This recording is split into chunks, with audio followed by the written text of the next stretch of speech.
Hello, explorers. Welcome to the Creation Exploration Club. Today we're going to continue our study in seeds, and we are going to complete an activity that helps us learn about and think about Jesus' teaching on the faith of a mustard seed. The supplies you'll need are some mustard seeds, some glue, a pie pan or another container to catch the seeds, some markers, colored pencils, or crayons, a paintbrush, or you could use a Q-tip instead, and then you'll need a piece of cardstock or heavy paper with the word faith printed out on it. Now parents, this is just Arial rounded font in a 110 point size. If you don't feel like going through the hassle of making that on your own, you can just send me a message and I'll be glad to send that to you as a PDF attachment via Messenger. And just a purchase note on the mustard seeds, I find that they are very, very inexpensive if you buy them at an ethnic store. There's a wonderful Asian food store in Athens where I get mine. We actually completed this activity the last time we met together, but I know some of you weren't able to attend and I didn't want you to miss out on the fun, so I decided to go back over it. If you've got your activity kits, you have everything you need to get going with this. I'll go ahead and get everything set up. We're going to start by turning to the scriptures. I'll be reading from Matthew chapter 17, verses 20 through 21. And just to set the scene, the disciples have been out and they attempted to heal a boy and they were unsuccessful. And they were confused as to why they weren't able to heal him. So they asked Jesus about it. Jesus answered. He said to them, "Because of your little faith. For truly I say to you, if you have faith like a grain of mustard seed, you will say to this mountain, 'Move from here to there,' and it will move, and nothing will be impossible for you." And our footnotes for this section go on to explain that the disciples' shortage of faith was not that they lacked confidence or did not expect success. They were apparently surprised by their failure, but because their expectation was not properly grounded in relationship to God.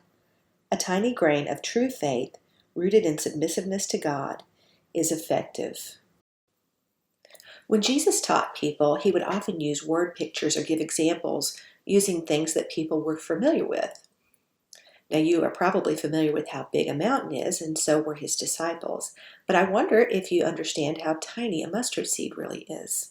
I don't think I knew that until I was a grown-up. So we're going to do an activity today to familiarize you with this plant and with how tiny those little seeds are. And I have here a picture of a mustard plant to familiarize you with what the parts of the plant look like.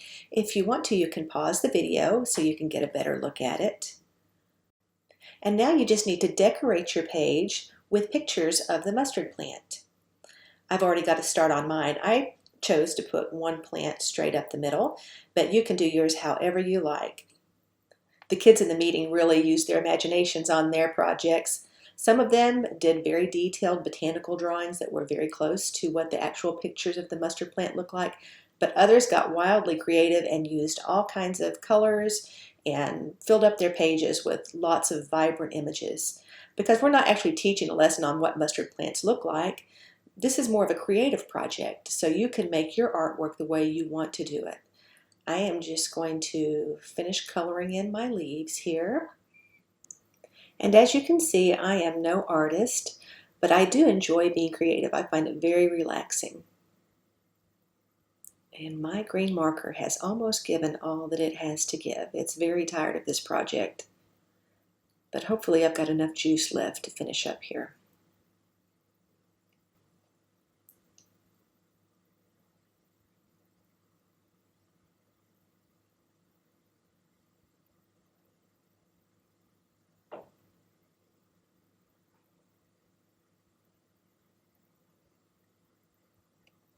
Okay, I think that will do the trick.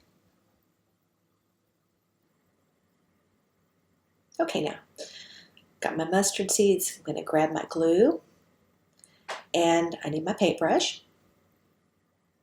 And I'm just going to work on one letter at a time. I'm going to put a line of glue right down the center of the lines in the letters.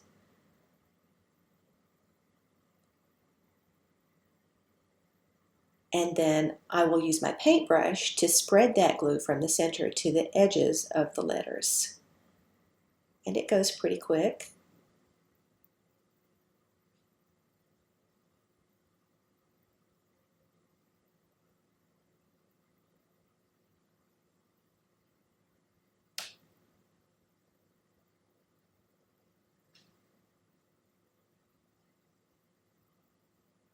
I'm second guessing my decision to use clear glue on this project because it's hard to see where the glue is and where it isn't. So a note for parents, you're probably better off with your traditional white school glue.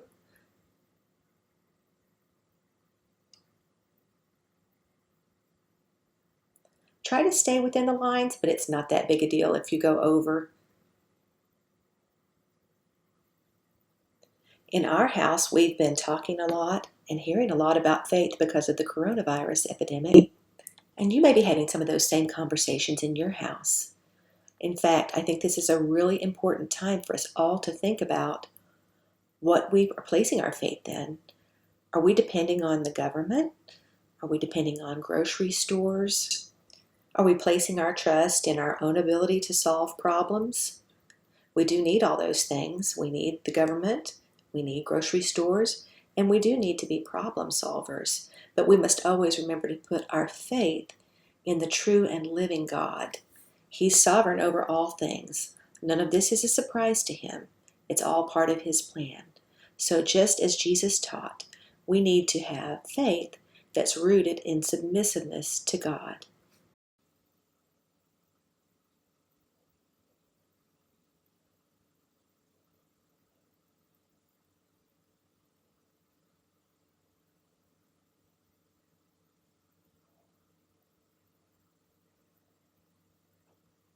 Okay, we're almost done spreading the glue. And now you just want to take a moment and see if there are any areas where the glue is kind of getting out of control. And just take the end of your paintbrush and clean up any of those edges.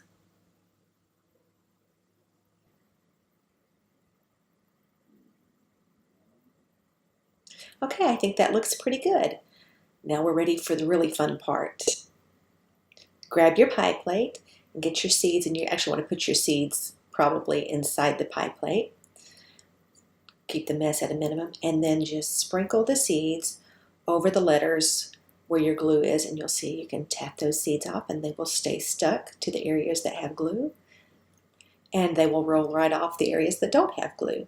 So you can just give it a gentle tap and let the extra seeds fall back into your pie plate. And hopefully we won't make too big of a mess. And parents, if you don't usually cook with mustard seeds but you'd like to give them a try, just let me know and I'll post one of my favorite recipes. Now I'm just going to tap to get the last of the stragglers off. And again, I'm going to use the end of my paintbrush to move away any that aren't where I want them. And that's it. Until next time, don't forget to give thanks to the Creator as you explore His creation.